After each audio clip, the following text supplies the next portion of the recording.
சிவனே, நாடிய பேருக்கு துணை வரும் சிவனே, நெஞ்சினில் என்றும் நிறைந்த சிவனே, அண்ணாமலையில் அருளும் சிவனே, தஞ்சமடைந்தால் காக்கும் சிவனே, தன்னிகரில்லா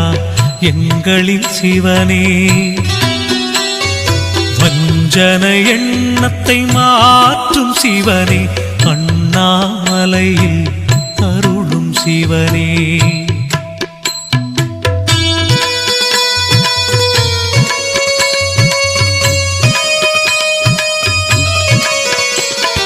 சஞ்சலம் நீக்கிடும் சங்கரன் சிவனே, சாந்த சொரூபன் சக்தியின் சிவனே, வந்தனம் சொல்லிட வரம் தரும்